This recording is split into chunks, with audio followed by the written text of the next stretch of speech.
Hi hello నమస్తే welcome to Deeti news. నేను మీ దీటి వెంకటస్వామి. ఈ ఛానల్ చూస్తున్న ప్రేక్షకులు, శ్రేయభిలాషులు, మిత్రులకు నాకు రిక్వెస్ట్, దయచేసి మా ఛానల్ని సబ్స్క్రైబ్ చేసుకోవాల్సిందిగా కోరుతున్నాము. ఈరోజు వివిధ పేపర్లో ఉన్న ముఖ్యాంశాలు మనం చూద్దాం. రాష్ట్ర వ్యాప్తంగా గణతంత్ర దినోత్సవ వేడుకలు. రాష్ట్ర వ్యాప్తంగా ఆదివారం గణతంత్ర దినోత్సవ వేడుకలు ఘనంగా జరిగింది. సికింద్రాబాద్లోని పరేడ్ గ్రౌండ్స్లో ప్రభుత్వ ఆధ్వర్యంలో నిర్వహించిన వేడుకల్లో గవర్నర్ శ్రీ జిష్ణుదేవ్ వర్మ పాల్గొని జాతీయ జెండాను ఆవిష్కరించారు. ఈ సందర్భంగా పలువురు అధికారులకు ప్రత్యేక పురస్కారాలను ఆయన అందజేశారు. ఈ కార్యక్రమంలో CM Revanth Reddy, deputy CM బట్టి విక్రమార్క తదితరులు పాల్గొన్నారు. నేటి నుంచి స్పెషల్ ఆఫీసర్ల పరిశీలన. రాష్ట్రంలో టర్న్ ముగిసిన మున్సిపాలిటీలు, కార్పొరేషన్లో స్పెషల్ ఆఫీసర్ల పాలన సోమవారం నుంచి మొదలు కానుంది. 120 మున్సిపాలిటీలు, 9 కార్పొరేషన్లకు అడిషనల్ కలెక్టర్లు, ఆర్డీఓలను నియమిస్తూ మున్సిపల్ శాఖ ఉత్తర్వులు జారీ చేసింది. మేరా భారత్ మహాన్. ఢిల్లీలోని కర్తవ్య పథ్ వేదికగా 76వ రిపబ్లిక్ డే వేడుకలను ఘనంగా జరిగాయి. ఈ వేడుకలకు ఇండోనేషియా అధ్యక్షుడు ప్రబోవో సుబయాంటో చీఫ్ గెస్ట్గా హాజరయ్యారు. జన్ భాగీదారీలో భాగంగా సుమారు 10,000 మంది ఈ వేడుకలకు అతిథులుగా హాజరయ్యారు. కర్తవ్య పథ్పై 5,000 మంది కళాకారులు సాంస్కృతిక ప్రదర్శనలు ఇచ్చారు. మొత్తం 45 రకాల నృత్యాలను ప్రదర్శించారు. ఫ్యూయల్ను తయారు చేసిన కొరియా సైంటిస్టులు. నీళ్లు ప్లస్ ప్లాస్టిక్ = పెట్రోల్. రుథేనియం క్యాటలిస్ట్ను వాడిన పరిశోధకులు. ప్లాస్టిక్ పొల్యూషన్కు సరికొత్త సొల్యూషన్. ప్రపంచవ్యాప్తంగా అందరి జీవితాల్లో ప్లాస్టిక్ వినియోగం అనేది కామన్ అయిపోయింది. ప్లాస్టిక్ వాడకంతో పర్యావరణానికి ఎంతో నష్టం వాటిల్లుతున్నదని, ఈ ప్లాస్టిక్ పొల్యూషన్కు చెక్ పట్టేందుకు పరిశోధనలు కొనసాగుతున్నాయి. ప్లాస్టిక్ను కరిగించి వాటితో రోడ్లేసే దానిపై ప్రయోగాలు జరుగుతున్నాయి. రీసైక్లింగ్ వ్యవస్థలు కూడా ఉన్నాయి. తాజాగా దక్షిణ కొరియాకు చెందిన సైంటిస్టులు ఈ ప్లాస్టిక్ నుంచే పెట్రోలు, డీజిల్ వంటి ఇంధనాలు కూడా తయారు చేస్తున్నారు. ఫామ్ హౌస్ నేతకి ప్రతిపక్ష హోదా ఎందుకు అని ప్రశ్నిస్తున్న సీఎం రేవంత్ రెడ్డి. 13 నెలలుగా కేసీఆర్ అసెంబ్లీకి ఎందుకు వస్తలేదు, ఆయనకు బాధ్యత లేదా అంటున్న సీఎం రేవంత్ రెడ్డి. 10 ఏళ్లు అధికారం అడ్డుపెట్టుకుని రాష్ట్రాన్ని కొల్లగొట్టిండు. ఏ పనికైనా ఫామ్ హౌస్కే పోవలసిన దుస్థితి తెచ్చిండు. ఇప్పుడు ప్రభుత్వమే జనం దగ్గరికి వెళ్తుండే ఓరుస్తలేరు. నమ్మినోళ్లను ముంచుడు, పదవులు కొల్లగొట్టుడు, దోచుకునుడే కల్వకుట్ల కుటుంబ నీతి. పదవులు తీసుకోకుండా ప్రజాసేవలో మా కుటుంబం ఉంటే సహిస్తలేరు. 10 ఏళ్ల పేదలకు కనీసం రేషన్ కార్డులున్నా ఇచ్చినరా మీరు? కొడంగల్లో ఆఫీసర్లను చంపాలని కుట్ర చేశారని సీఎం రేవంత్ రెడ్డి బీఆర్ఎస్పై ఫైర్ అయ్యారు. నారాయణపేట జిల్లా చంద్రవంచ వేదికగా 4 స్కీములు ప్రారంభం చేశారు. రాష్ట్ర వ్యాప్తంగా అర్హులందరికీ మార్చి 31లాగా ఇస్తామని ప్రకటన. ఫామ్ హౌస్ నేతకు ప్రతిపక్ష నేత హోదా ఎందుకని కేసీఆర్పై సీఎం రేవంత్ రెడ్డి మండిపడ్డారు. శాసనసభ అంటే ప్రజల సమస్యలపై చర్చించేందుకు వేదిక. అలాంటి సభకు 13 నెలలుగా ప్రధాన ప్రతిపక్ష నేత కేసీఆర్ ఎందుకు వస్తలేరు? ఆయనకు ఆ పదవి అవసరమా? అధికారంలో ఉంటే అధికారం చలాయించడం, దాన్ని అడ్డం పెట్టుకొని రాష్ట్రాన్ని కొల్లగొట్టడం ఆయన పని. కానీ ప్రతిపక్ష నేతగా బాధ్యత ఉండదా? ప్రజల గురించి ఆలోచించడా అని సీఎం రేవంత్ రెడ్డి నిలదీశారు. నారాయణపేట జిల్లా కోసిలి మండలం చంద్రవంచ గ్రామంలో ఆదివారం మధ్యాహ్నం ఇందిరమ్మ ఇండ్లు, రేషన్ కార్డులు, రైతు భరోసా, ఇందిరమ్మ ఆత్మీయ భరోసా స్కీములకు సీఎం రేవంత్ రెడ్డి ప్రారంభోత్సవం చేశారు. 4 స్కీములకు సంబంధించి మొత్తం 20 మంది లబ్ధిదారులకు ప్రొసీడింగ్స్ అందజేశారు. అనంతరం సభలో సీఎం మాట్లాడుతూ, గత బీఆర్ఎస్ పాలనలో నాయకులు, అధికారులు ప్రజల దగ్గరకు వెళ్లేవారే కాదని, ప్రజల సమస్యలు తెలుసుకునేవారే కాదని, దేనికైనా ఫామ్ హౌస్కు వెళ్లాల్సిన పరిస్థితి అని విమర్శించారు. కానీ తమ ప్రభుత్వం వచ్చాక ప్రజల దగ్గరికి అధికారులు, నాయకులు వెళ్తున్నారని, గడిలో ఉండి పాలన చేస్తామంటే కుదరదని, ప్రజాప్రతినిధి అయిన, అధికారి అయినా ప్రజల వద్దకు పోవాల్సిందేనని సీఎం రేవంత్ రెడ్డి వివరించారు. బీఆర్ఎస్ హయాంలో ఆత్మహత్య చేసుకున్న రైతుకు ఆర్థిక సహాయం. నాటి సర్కారు పట్టించుకోకపోవడంతో కోర్టు మెట్లెక్కిన బాధిత కుటుంబాలు. ఒక్కొక్క ఫ్యామిలీకి 6 లక్షల చొప్పున 9.98 కోట్లు రిలీజ్. రైతు స్వరాజ్య వేదిక చొరవతో ఎట్టకేలకు దక్కిన న్యాయం. పంట నష్టపోయి అప్పుల బాధ కారణంగా బీఆర్ఎస్ సర్కారు హయాంలో ఆత్మహత్య చేసుకున్న రైతుల కుటుంబాలకు పరిహారం ఇచ్చేందుకు రాష్ట్ర ప్రభుత్వం ఉత్తర్వులు జారీ చేసింది. వివిధ జిల్లాలకు చెందిన 141 మందికి 9.98 కోట్లు విడుదల చేసింది. ఒక్కొక్క బాధిత కుటుంబానికి త్వరలోనే 6 లక్షల రూపాయల చొప్పున అందజేయనున్నది. ఇందులో 2014 జూన్ 2 నుంచి 2021 వరకు సూసైడ్ చేసుకున్న రైతులకు సంబంధించిన కుటుంబాలే ఉన్నాయి. వీరిలో కౌలు రైతులు కూడా ఎక్కువ మంది ఉన్నారు. హుస్సేన్ సాగర్లో బోట్లకు మంటలు. నెక్లెస్ రోడ్లోని పీపుల్స్ ప్లాజా గ్రౌండ్స్లో ఆదివారం నిర్వహించిన భారతమాత మహాహారతి కార్యక్రమంలో అపశృతి చోటు చేసుకుంది. పటాకులు పేల్చడానికి హుస్సేన్ సాగర్లో ఉంచిన 2 బోట్లలో అగ్ని ప్రమాదం జరిగింది. ఈ ఘటనలో 8 మందికి గాయాలు కాగా ఒకరి పరిస్థితి విషమంగా ఉంది. కిక్కిరిసిన కుంభమేళ. ప్రయోగరాజ్లోని మహా కుంభమేళకు లక్షలాదిగా తరలి వస్తున్నారు. ఈ నెల 29న మౌనిక అమావాస్య ఉండడంతో త్రివేణి సంగమానికి భక్తుల రాక పెరిగింది. శుక్ర శనివారాల్లో సుమారు 150 కోట్ల మంది భక్తులు పుణ్యస్నానాలు చేయగా ఆదివారం 60 లక్షల మంది భక్తులు స్నానాలు చేశారు. మనం ఈ చిత్రంలో చూడొచ్చు. వర్సిటీలపై కేంద్ర పెత్తనాన్ని సహించం. యూజీసీ నిబంధనల మార్పు నిర్ణయాన్ని వెనక్కి తీసుకోవాల్సిందే అంటున్న సీఎం రేవంత్ రెడ్డి. పద్మ అవార్డుల్లోనూ తెలంగాణకు అన్యాయం. అంబేద్కర్ ఓపెన్ వర్సిటీ స్టూడెంట్స్కు ఫీజు రియంబర్స్మెంట్. ప్రొఫెసర్ల పదవి విరమణ వయస్సు 65 ఏళ్లకు పెంచే ఆలోచనలో ఉందని వెల్లడి. అంబేద్కర్ ఓపెన్ యూనివర్సిటీలో అంబేద్కర్ విగ్రహావిష్కరణ. కాళేశ్వరం పంప్ హౌజులపై విచారణ లేదా? నీట మునిగిన కాళేశ్వరం పంప్ హౌజ్ ఈ చిత్రంలో మనం చూడొచ్చు. జ్యుడిషియల్ కమిషన్ టర్మ్స్ ఆఫ్ రెఫరెన్స్లో కేవలం బ్యారేజీలే. కన్నెపల్లి, అన్నారం, సుందిల్ల పంప్ హౌజులను చేర్చని సర్కార్. కాళేశ్వరం పంప్ హౌజులలో జరిగిన అక్రమాలపై జ్యుడిషియల్ కమిషన్ విచారిస్తుందా అంటే ఆ సూచనలు కనిపించట్లేదు. 2023 అక్టోబర్ 21న మేడిగడ్డ బ్యారేజీ కుంగిపోవడంతో దానిపై విచారణ జరిపించేందుకు పోయిన ఏడాది మార్చిలో జస్టిస్ పినాకి చంద్రగౌడ్ చైర్మన్గా జ్యుడిషియల్ కమిషన్ను ప్రభుత్వం ఏర్పాటు చేసింది. ఇప్పటికే ఇంజనీర్లు, ఐఏఎస్లు, ఇతర వ్యక్తుల నుంచి అఫిడవిట్లు స్వీకరించిన కమిషన్ 108 మందిని విచారించింది. పలు సందర్భాల్లో ప్రాజెక్టు పంప్ హౌసులపైన కమిషన్ దృష్టి పడింది. మేడిగడ్డపై విచారణను మొదలుపెట్టి ముందు చైర్మన్ జస్టిస్ ఘోష్ 3 బ్యారేజీలతో పాటు ఆ బ్యారేజీల నుంచి నీటిని ఎత్తిపోసేందుకు నిర్మించిన కన్నెపల్లి, అన్నారం, సుందిల్ల పంపు హౌజులను పరిశీలించారు. ఆ తర్వాత వాటిపై సమగ్ర అధ్యయనం చేశారు. పంపు హౌజులలోనూ భారీగా అక్రమాల గుర్తింపు. వాటిపైన విచారించాలని గతంలో భావించిన కమిషన్ కానీ టర్మ్స్ ఆఫ్ రిఫరెన్స్లో లేకపోవడంతో బ్యారేజీలకు పరిమితం. అందులో పంపు హౌజులను చేరిస్తే విచారించేందుకు అవకాశం. పంపు హౌజుల మోటార్లు, పంపులను విదేశాల నుంచి తెప్పించిన మెగా కంపెనీ. 2022లో వరదలకు నీట మునిగిన పంప్ హౌజులు. రిపేర్లకు 1000 కోట్లపైనే ఖర్చు. ఈ ఖర్చు ఎవరు భరించారో దానిపై నో క్లారిటీ. ఆటోలపై పడ్డ లారీ, 4 మృతి. చనిపోయిన వాళ్ళలో తండ్రి, 3 పిల్లలు. అదే ఫ్యామిలీకి చెందిన తల్లి, కొడుకుకు గాయాలు. ఐరన్ రాడ్లు పడడంతో 2 ఆటోలు నుజ్జు. మృతులది మధ్యప్రదేశ్లోని భోపాల్. మధ్యప్రదేశ్ వెళ్లిన సీఎం రేవంత్ రెడ్డి ఆదివారం రాత్రి మధ్యప్రదేశ్కు వెళ్లారు. సంవిధాన్ పేరిట కాంగ్రెస్ పార్టీ నిర్వహిస్తున్న కార్యక్రమాల్లో సీఎం పాల్గొననున్నారు. జై బాపు, జై భీమ్, జై సంవిధాన్ కార్యక్రమాలను కాంగ్రెస్ మధ్యప్రదేశ్లోని డాక్టర్ బిఆర్ అంబేద్కర్ నగర్లో నిర్వహించనుంది. కేంద్ర హోంమంత్రి అమిత్ షా పార్లమెంట్లో అంబేద్కర్పై చేసిన వ్యాఖ్యలకు నిరసనగా కాంగ్రెస్ వీటిని చేపడుతుంది. బండి సంజయ్ ఏంటి ఆ వ్యాఖ్యలు అంటూ విమర్శలు చేస్తున్న ఎమ్మెల్సీ కవిత. రాష్ట్రంలో ఇండ్ల నిర్మాణానికి నిధులు ఇవ్వబోమని అంటావా? నిలదీసిన బీఆర్ఎస్ ఎమ్మెల్సీ కవిత. రాష్ట్రంలో ఇళ్ల నిర్మాణానికి నిధులు ఇవ్వబోమని కేంద్ర మంత్రి బండి సంజయ్ ప్రకటించడం ఫెడరల్ స్ఫూర్తికి విఘాతమని ఎమ్మెల్సీ కవిత అన్నారు. ఇది రాష్ట్రాల హక్కులను హరించడమేనని ఆమె మండిపడ్డారు. గణతంత్ర దినోత్సవం సందర్భంగా హైదరాబాద్ బొక్కలకుంటలోని సరస్వత పరిషత్లో రాజ్యాంగ పరిరక్షణపై తెలంగాణ జాగృతి విద్యార్థి విభాగం ఏర్పాటు చేసిన సెమినార్లో కవిత పాల్గొన్నారు.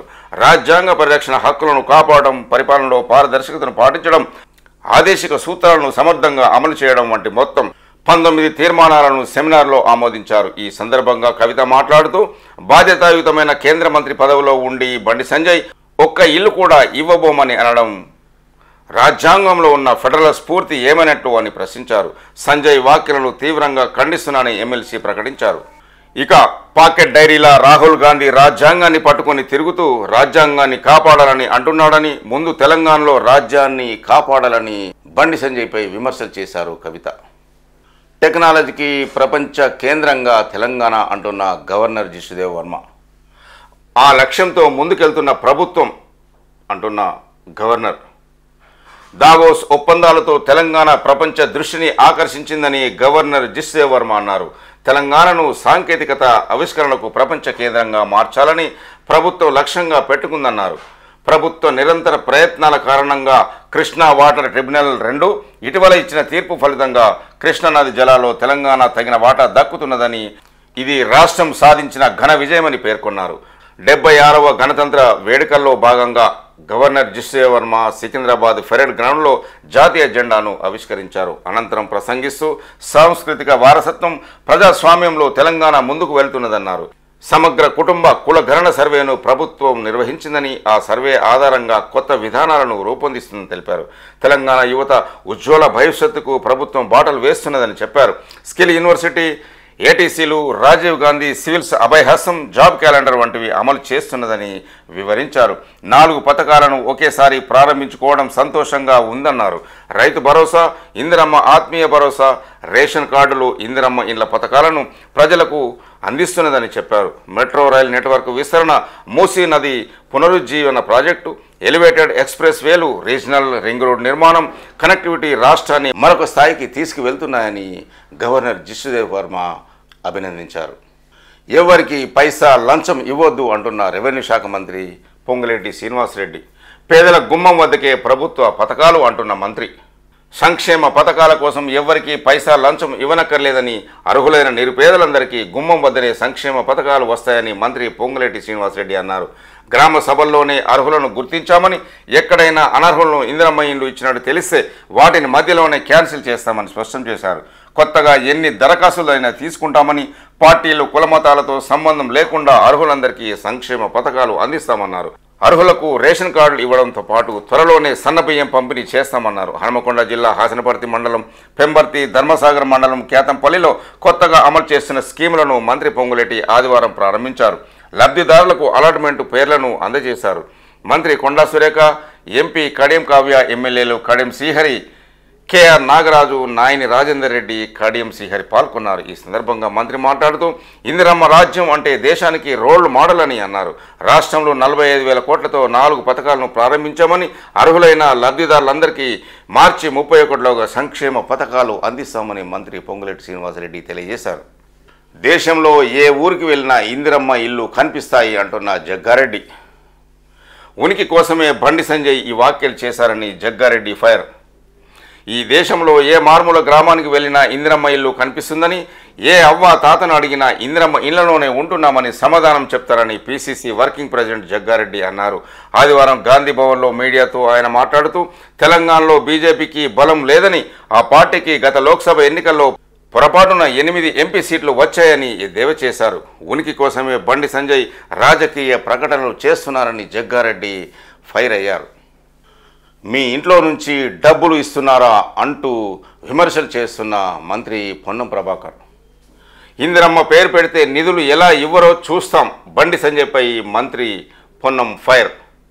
కేంద్ర మంత్రి బండి సంజయ్ ఇంట్లో నుంచి డబ్బులు ఇవ్వడం లేదని మంత్రి పొన్నం ప్రభాకర్ అన్నారు. ఇందిరమ్మ పేరు పెడితే డబ్బులు ఇవ్వరా, ఎలా ఇవ్వరో తాము చూస్తామని మంత్రి పొన్నం ప్రభాకర్ గట్టిగా కౌంటర్ ఇచ్చాడు. ఈ మేరకు ఆయన ఆదివారం గాంధీ భవన్లో మీడియాతో మాట్లాడుతూ ఇందిరమ్మను అవహేళన చేస్తూ మాట్లాడితే ఊరుకునేది లేదని హెచ్చరించారు. 10 నెలల కాలంలో జీఎస్టీ రూపంలో 37,000 కోట్లను కేంద్రం వసూలు చేసిందని, మరి కేంద్రం తెలంగాణకు ఇచ్చిందెంత అని ప్రశ్నించారు. దీన్ దయాల్ అంత్యోదయ, దీన్ దయాల్ గృహజ్యోతి వంటి పేర్లు పథకాలకు ఎందుకు పెట్టారని, వీళ్ళేమైనా దేశం కోసం ప్రాణత్యాగం చేశారా అని నిలదీశారు. తెలంగాణ నుంచి 2 కేంద్ర మంత్రులు ఉన్నా ₹1 కూడా కేంద్రం నుంచి అదనంగా తెచ్చారా అని పొన్నం ప్రభాకర్ ధ్వజమెత్తారు. ఇందిరమ్మను ఇంకొక మాట అన్నా భారతీయులు ఊరుకోరని, రేషన్ కార్డులపై ప్రధాని నరేంద్ర మోదీ చిత్రాలు ఉండాలంటూ కేంద్ర మంత్రి బండి సంజయ్ చేసిన వ్యాఖ్యలపై మంత్రి పొన్నం ఆగ్రహం వ్యక్తం చేశారు. బీఆర్ఎస్ పాలనలో రాష్ట్రంలో ఆర్థిక విధ్వంసం జరిగింది అంటున్న మంత్రి పొన్నం. బీఆర్ఎస్ పాలనలో రాష్ట్రంలో ఆర్థిక విధ్వంసం జరిగిందని మంత్రి పొన్నం ప్రభాకర్ విమర్శించారు. ఇబ్బందులు ఎన్ని ఎదురైనా సంక్షేమ పథకాలను కొనసాగిస్తున్నామని చెప్పారు. సంక్షేమ పథకాలను కాంగ్రెస్ పార్టీ అమలు చేస్తూ ఉంటే బీఆర్ఎస్ వర్కింగ్ ప్రెసిడెంట్ కేటీఆర్కు జీర్ణం కావడం లేదని, ఆయనకు ఈనో ప్యాకెట్లు పంపిస్తానని ఎద్దేవా చేశారు. అసహనానికి బీఆర్ఎస్ ఎమ్మెల్యే కేటీఆర్ పరాకాష్ఠగా మారారని మంత్రి పొన్నం ప్రభాకర్ కేటీఆర్పై విమర్శలు చేశారు.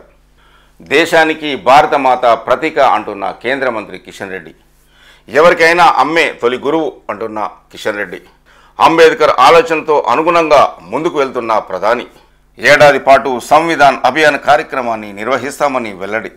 హైదరాబాద్ నెక్లెస్ రోడ్ వేదికగా భారతమాత హారతి కార్యక్రమంలో కిషన్ రెడ్డి. గవర్నర్ జిష్ణుదేవ్ వర్మకు మొక్కను అందజేస్తున్న కేంద్ర మంత్రి కిషన్ రెడ్డి, సంవిధాన్ ర్యాలీలో భారతమాత విగ్రహం ఈ చిత్రంలో చూడొచ్చు. భారతమాత భారతదేశానికి ప్రతీక అని, ఎవరికైనా అమ్మే తొలి గురువు అని కేంద్ర మంత్రి కిషన్ రెడ్డి పేర్కొన్నారు. రాజ్యాంగ నిర్మాత అంబేద్కర్ ఆలోచనలకు అనుగుణంగా ప్రధాని మోదీ ముందుకు వెళ్తున్నారని చెప్పారు. హైదరాబాద్లోని నెక్లెస్ రోడ్ వేదికగా ఆదివారం భారతమాత మహాహారతి కార్యక్రమాన్ని నిర్వహించారు. ఈ సందర్భంగా కిషన్ రెడ్డి మాట్లాడుతూ, భారత రాజ్యాంగ స్ఫూర్తిని ముందుకు తీసుకువెళ్లడంలో భాగంగా ఏటా నెక్లెస్ రోడ్ వేదికగా ఈ కార్యక్రమాన్ని నిర్వహిస్తున్నామని, ఇది 8వ సంవత్సరం అని తెలిపారు. ఆదివారం ప్రారంభమైన సంవిధాన్ అభియాన్ కార్యక్రమాన్ని ఏడాది పాటు నిర్వహిస్తామని ప్రకటించారు. దేశవ్యాప్తంగా జాతీయ భావనను పెంపొందించేలాగా నిర్వహిస్తున్నామని, ఈ కార్యక్రమాలకు ప్రజల నుంచి అపూర్వ స్పందన వస్తున్నదని తెలిపారు. ఈ కార్యక్రమానికి ముఖ్య అతిథిగా గవర్నర్ జిష్ణుదేవ్ వర్మ, సంగీత దర్శకుడు, ఆస్కార్ అవార్డు గ్రహీత ఎంఎం కీరవాణి, మాడుగుల నాగపని శర్మ, ఎంపీలు ఈటల రాజేందర్, రఘునందన్ రావు, కొండా విశ్వేశ్వరరెడ్డి హాజరయ్యారు. రాజ్యాంగాన్ని మార్చేందుకు బీజేపీ కుట్ర చేస్తుందని వ్యాఖ్యలు. గాంధీ భవన్లో జాతీయ జెండాను ఎగురవేసిన అనంతరం మాట్లాడుతున్న పీసీసీ చీఫ్ మహేష్ గౌడ్, రాజ్యాంగాన్ని మార్చేందుకు కేంద్రంలోని బీజేపీ సర్కార్ కుట్ర చేస్తున్నదని PCC chief MLC Mahesh Kumar Goud ఆరోపించారు. రాజ్యాంగాన్ని మార్చి మనువాద సిద్ధాంతాన్ని అమలు చేసేందుకు ప్రయత్నాలు చేస్తున్నదని మండిపడ్డారు.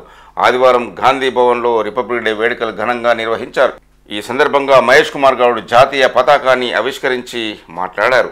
కేంద్ర హోంమంత్రి అమిత్ షా పార్లమెంట్ సాక్షిగా అంబేద్కర్ను అవమానించారని మండిపడ్డారు. ఇది దేశానికి జరిగిన అవమానమని, ఇందిరమ్మను కేంద్ర మంత్రి బండి సంజయ్ అవమానించారు.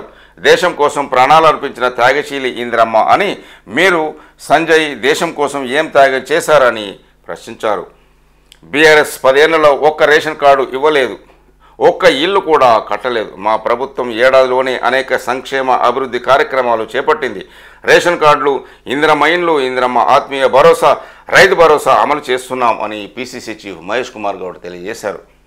పథకాలు రాని గ్రామాల్లో ప్రజా రణరంగమే అంటున్న కేటీఆర్, మండలంలో ఒక గ్రామంలోనే పథకాలు అమలు చేస్తారా అని విమర్శలు చేస్తున్న కేటీఆర్, రాష్ట్రంలో ప్రభుత్వ పథకాలు రాని గ్రామాల్లో ప్రజా రణరంగమే జరుగుతున్నదని బీఆర్ఎస్ వర్కింగ్ ప్రెసిడెంట్ కేటీఆర్ అన్నారు. రాష్ట్ర సర్కార్ ఇన్ని రోజులు ప్రకటనలతో మభ్యపెట్టి ఇప్పుడు మండలానికి ఒకే గ్రామంలో పథకాలను ప్రారంభించిందని ఎద్దేవా చేశారు. కాంగ్రెస్ చేతిలో మోసపోయిన ప్రజలకు తాము అండగా ఉంటామని ఆదివారం ఒక ప్రకటనలో కేటీఆర్ పేర్కొన్నారు. ఎన్నికల ప్రచారంలో కానీ, శనివారం వరకు కానీ మండలానికి ఒకే గ్రామంలో పథకాలను అమలు చేస్తామని చెప్పలేదన్నారు. ఇప్పుడేమో చేతగాని ప్రభుత్వం ప్రతి మండలంలో ఒక్కొక్క గ్రామంలోనే పథకాలను ప్రారంభించి చేతులు దులుపుకుంటుందని విమర్శలు చేశారు. ఈ స్పీడ్తో పథకాలను అమలు చేస్తే 60 ఏళ్లైనా గ్రామాల్లో అమలు చేయలేదన్నారు. మండలానికి ఒక గ్రామంలోనేమి కాంగ్రెస్ మేనిఫెస్టో పంచారా? మండలానికి ఒక గ్రామంలోనే కాంగ్రెస్ తన గ్యారంటీ కార్డులను పంచిందా అని కేటీఆర్ ప్రశ్నించారు. అధికారంలోకి రాకముందు అందరికీ అన్నీ చెప్పి ఇప్పుడు కొందరికే కొన్ని పేరిట మబ్బై పెడుతున్నారని కేటీఆర్ మండిపడ్డారు.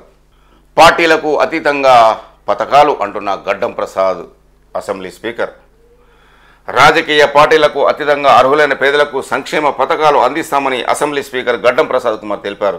వికారాబాద్ మండలం పెండిమడుగుల్లో ఆదివారం సంక్షేమ పథకాల ప్రారంభోత్సవంలో ఆయన పాల్గొన్నారు.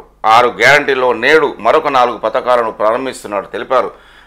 గత 10 ఏళ్లలో బీఆర్ఎస్ ప్రభుత్వం ఒక్క రేషన్ కార్డు కూడా ఇవ్వలేదని, ఇప్పుడు అర్హులందరికీ ఇస్తున్నట్లు చెప్పారు. రాష్ట్ర ఆర్థిక పరిస్థితులు మెరుగైన తర్వాత కళ్యాణ లక్ష్మి, షాదీ ముబారక్ లబ్ధిదారులకు తులం బంగారం కూడా ఇస్తామని చెప్పారు. రాజ్భవన్లో ఎట్ హోమ్ కార్యక్రమం, సీఎం రేవంత్ రెడ్డి, కేంద్ర మంత్రి Kishan Reddy, high court CJ Padma award గ్రహీతలు హాజరు. పలువురు ప్రముఖులకు అవార్డులు అందజేసిన గవర్నర్, అసెంబ్లీ ప్రత్యేక సెషన్, 4 స్కీములు గవర్నర్కు వివరించిన CM Revanth Reddy. Republic day సందర్భంగా ఆదివారం రాజ్భవన్లో ఎట్ హోమ్ జరిగింది. ఈ కార్యక్రమానికి సీఎం రేవంత్ రెడ్డి, స్పీకర్ గడ్డం ప్రసాద్ కుమార్, మండలి చైర్మన్ గుత్తా సుఖేందర్ రెడ్డి, మంత్రులు పొన్నం ప్రభాకర్, పొంగులేటి శ్రీనివాస్ రెడ్డి, కేంద్ర మంత్రి Kishan Reddy, high court chief justice Sujoy Paul Kanha, Shantivanam director Kamlesh D Patil, మాజీ గవర్నర్ విద్యాసాగర్ రావు, పలువురు హైకోర్టు జడ్జీలు, బీజేపీ ఎమ్మెల్యేలు, ఎంపీలు, పద్మభూషణ్ అవార్డులు గ్రహీత నాగేశ్వరరెడ్డి, పద్మశ్రీ అవార్డు గ్రహీత మందకృష్ణ మాదిగలు అటెండ్ అయ్యారు. ఈ కార్యక్రమానికి బీఆర్ఎస్ ఎమ్మెల్యేలు, ఎమ్మెల్సీలు ఎవరూ రాలేదు. దీనిపై మంత్రి పొన్నం ప్రభాకర్ను మీడియా ప్రశ్నించగా రాజ్యాంగం మీద బీఆర్ఎస్కు గౌరవం లేదని, అందుకే అటెండ్ కాలేదని అన్నారు. కాగా జిల్లాలో 4 స్కీములు లాంచింగ్ ఉన్నందున డిప్యూటీ సీఎం బట్టి, మంత్రులు సీతక్క, కొండా సురేఖ, కొమటిరెడ్డి, దామోదర, తుమ్మల అటెండ్ కాలేదు అని అన్నారు. పద్మ అవార్డు గ్రహీతలకు అభినందనలు తెలియజేసిన గవర్నర్. ఎట్ హోమ్ సందర్భంగా పద్మ అవార్డు గ్రహీతలను గవర్నర్ జిష్ణు వర్మ, సీఎం రేవంత్ రెడ్డి, మంత్రులు అభినందించారు. AIG chairman Padma Vibhushan Nageshwar Reddy, MRPS అధ్యక్షుడు మందకృష్ణ మాదిగకు అభినందనలు తెలిపారు. దీనితో పాటు గవర్నర్ ప్రతిభా పురస్కారాలకు ఎంపికైన వివిధ రంగాల నిపుణులు, సంస్థలకు గవర్నర్ అవార్డులు అందించి సన్మానం చేశారు. ఈ కార్యక్రమంలో సినీ నటి సంయుక్త మీనన్ ప్రత్యేక ఆకర్షణగా నిలిచింది. మున్సిపాలిటీలు, కార్పొరేషన్లో నేటి నుంచి ఆఫీసర్ల పాలన. మున్సిపల్ శాఖ ప్రిన్సిపల్ సెక్రటరీ దానకిషోర్ ఉత్తర్వులు. 3 కార్పొరేషన్లకు స్పెషల్ ఆఫీసర్లుగా కలెక్టర్లు, మిగతా కార్పొరేషన్లకు స్పెషల్ ఆఫీసర్లుగా అడిషనల్ కలెక్టర్లు. రాష్ట్రంలో టర్మ్ ముగిసిన మున్సిపాలిటీలు, కార్పొరేషన్లో స్పెషల్ ఆఫీసర్లను నియమిస్తూ ప్రభుత్వం ఉత్తర్వులు జారీ చేసింది. 120 మున్సిపాలిటీలు, 9 కార్పొరేషన్లకు అడిషనల్ కలెక్టర్లు, ఆర్డీఓలను నియమిస్తూ మున్సిపల్ శాఖ ప్రిన్సిపల్ సెక్రటరీ దానకిషోర్ ఆదివారం ఉత్తర్వులు జారీ చేశారు. కరీంనగర్ కార్పొరేషన్ టర్మ్ ఈ నెల 28న ముగియనుండడంతో కరీంనగర్ తప్ప మిగతా మున్సిపాలిటీల్లో సోమవారం నుంచి స్పెషల్ ఆఫీసర్ పాలన షురూ కానుంది. స్పెషల్ ఆఫీసర్లు సోమవారం బాధ్యతలు స్వీకరించన్నారు. నిజామాబాద్, కరీంనగర్, రామగుండం కార్పొరేషన్లకు స్పెషల్ ఆఫీసర్లుగా కలెక్టర్లు నియమించారు. కొంతమంది అడిషనల్ కలెక్టర్లు ఒకే మున్సిపాలిటీ బాధ్యతలు అప్పగించగా మరికొంతమందికి 5 మున్సిపాలిటీలు అప్పగించారు. ఇందులో జగిత్యాల జిల్లాలో ఉన్న అన్ని మున్సిపాలిటీలకు అడిషనల్ కలెక్టర్లను నియమించారు. ఢిల్లీ తెలంగాణ భవన్లో గణతంత్ర దినోత్సవ వేడుకలు ఘనంగా జరిగాయి. ఢిల్లీలోని తెలంగాణ భవన్లో 76వ గణతంత్ర వేడుకలు ఘనంగా జరిగాయి. భవన్ ప్రాంగణంలోని శబరి బ్లాక్లో జరిగిన ఈ వేడుకల్లో resident commissioner RC Gaurav Uppal జాతీయ పతాకాన్ని ఎగరవేశారు. అనంతరం ఆయన మాట్లాడుతూ దేశంలోనే యంగెస్ట్ స్టేట్ తెలంగాణ వేగంగా అభివృద్ధి చెందుతున్నదని చెప్పారు. రిపబ్లిక్ డే రోజునే రాష్ట్ర ప్రభుత్వం కొత్తగా మరొక 4 పథకాలను అమలు చేస్తున్నదన్నారు. రైతు భరోసా, ఇందిరమ్మ ఆత్మీయ భరోసా, ఇందిరమ్మ ఇండ్లు, రేషన్ కార్డులు స్కీములతో పెద్ద సంఖ్యలో పేద ప్రజలకు లబ్ధి చేకూరనుందని తెలిపారు. ఈ కార్యక్రమంలో ఎంపీ మల్లు రవి తదితరులు పాల్గొన్నారు. రాష్ట్రమంతటా ఘనంగా గణతంత్ర దినోత్సవ వేడుకలు జరుపుకున్న రాష్ట్ర ప్రజలు. జాతీయ జెండా ఎగరవేసిన కలెక్టర్లు, అధికారులు, ఎమ్మెల్యేలు, ఎంపీలు. ఈ ఛానల్ చూస్తున్న ప్రేక్షకులు, శ్రేయోభిలాషులు, మిత్రులకు నా యొక్క రిక్వెస్ట్, దయచేసి మా ఛానల్ని సబ్స్క్రైబ్ చేసుకోవాల్సిందిగా కోరుతున్నాము. చూస్తూనే ఉండండి దీటి న్యూస్. నేను మీ దీటి వెంకటస్వామి.